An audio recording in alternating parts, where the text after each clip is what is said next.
ইচ্ছামতো বিভিন্ন এলাকাকে ইকোলজিক্যালি ক্রিটিক্যাল এরিয়া হিসাবে ঘোষণা করা হয়েছে, ইসিএ হিসাবে।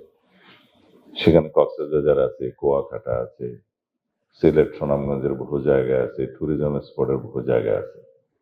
সেখানে যৌক্তিকভাবে যেগুলো ট্যুরিজম স্পট হিসাবে আমাদেরকে সংরক্ষিত রাখতে হবে, সেখানে কিছু বিধিনিষেধ আরোপ করা যায়।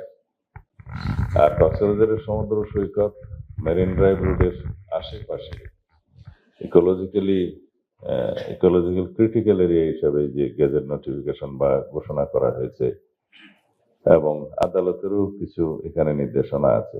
এগুলো আমরা আবার জরিপ ভিত্তিক, তথ্য ভিত্তিক, প্রকৃত অবস্থা বিবেচনা করে ট্যুরিজমের বিকাশের জন্য বিষয়টা গুরুত্ব দিয়ে পুনর্বিবেচনা করার নির্দেশনা দিয়েছি আমরা।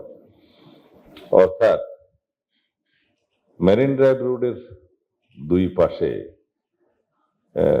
300 না 500 মিটারের মধ্যে যে বিভিন্ন এলাকায় কোনো জরিপ ব্যতি রেখে, কোনো তথ্য ব্যতি রেখে ইচ্ছাকৃতভাবে যে ইকোলজিক্যালি ক্রিটিক্যাল এরিয়া ঘোষণা করা হয়েছে, তাতে করে সারা বিশ্বের মধ্যে গুরুত্বপূর্ণ এই পর্যটন এরিয়ার কোনো বিকাশ হয়নি, এবং এটা যাতে বিকশিত না হতে পারে সেই জন্য কোনো পরিকল্পনা ছিল কিনা জানি না।